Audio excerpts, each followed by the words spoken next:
A Palestinian expert had said the reported leaks of classified Pentagon documents revealed that the United States has been meddling in other countries' affairs. Earlier this month, reports on batches of alleged U.S. intelligence documents that were uploaded on social media platforms such as Twitter and Telegram grabbed headlines. According to U.S. officials, several of the documents are authentic and are believed to have been generated between mid-February and early March.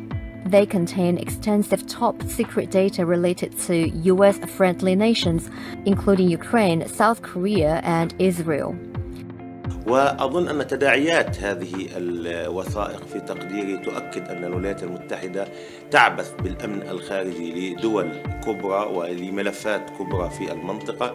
هذا لا يمكن أن يؤسس لحالة استقرار إقليمي ودولي، على العكس تماما، هذا بمثابة تدخل مرفوض وتدخل سافر في نظر القانون الدولي، حتى وإن كان هناك مبررات الأمن القومي الأمريكي تستدعي مثل هذا التدخل، ولكن في تقديري أن هذه الوثائق أكدت المؤكد أن كل التوقعات كانت تفيد أن الولايات المتحدة تتدخل بشكل كبير في كل الملفات الإقليمية والدولية، انطلاقا من رؤيتها أنها قائد للنظام الدولي، ولكن في تقديري أن هذا النظام بات يتصدع وبات أقرب لمتعدد الأقطاب، ومثل هذه الوثائق ومثل هذه التدخلات لا تؤسس إلا لحرب عالمية وإلا لضرب حالة الاستقرار والثقة بين الدول.